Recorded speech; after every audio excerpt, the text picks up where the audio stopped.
Reducing the amount of carbohydrates in your diet is one of the best ways to lose weight. It tends to reduce your appetite and causes a kind of automatic weight loss without the need for counting calories or portion control. So let's take a look at how many carbs you should be eating per day to lose weight.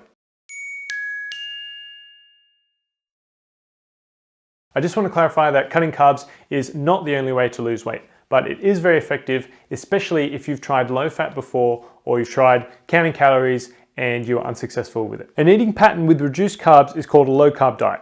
That means sugars and starches like breads, pasta, rice, etc. are replaced with protein and fat. The key is actually the increase in protein, which helps curb appetite and makes you eat fewer calories overall. And all of that without feeling hungry and unsatisfied each day.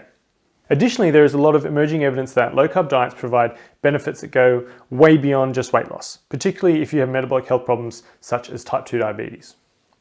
Okay, so let's take a look at some low-carb guidelines that apply to most people. I say most because an individual's optimal carb intake, of course, depends on their age, gender, body composition, their current activity levels, food culture and preferences, and their current metabolic health status. So 100 to 150 grams of carbs per day is more of a moderate carbohydrate intake if we consider the average diet contains over 250 grams in a day. So it's appropriate for people who are lean, active, and simply trying to stay healthy and maintain their weight. It is very possible to lose weight at this and any carb intake, but it may require you to count calories and or control portions. So in terms of carbs you can eat, you can have all the vegetables that you can imagine, several pieces of fruit per day, some amount, but not a lot of healthy starches like potatoes, sweet potatoes, and healthier grains like rice and oats. A range of about 50 to 100 grams of carbs per day is great if you want to lose weight without much effort while allowing for a bit of carbs in the diet. It is also a great maintenance range for people who are carb sensitive. Okay, so carbs you can eat, plenty of vegetables like in the other range, about 2 pieces of fruit per day max, small amounts of starchy carbohydrates like potatoes, and fat intake tends to increase a bit. Now note that this range of carbs, and even in the 100 to 150 gram range, junk foods and snacks have to be cut out of the diet. They are almost always high in either refined wheat or added sugars or both, which means super high carb. But the good thing is that simply removing junk foods gets you well on the way to a much lower and healthier overall carb intake. Okay, now we're getting into the kind of more extreme low carb area of 20 to 50 grams of carbs per day, which is also known as a ketogenic diet. Now, when eating less than 50 grams per day, your body will get into ketosis, supplying energy for the brain via ketone bodies. Now, this can have strong metabolic health effects that can cause dramatic weight loss. Now, the carbs you can eat, plenty of low carb vegetables, no fruit except berries, probably would have to be with cream dough because your fat intake must be increased to meet your calorie requirements.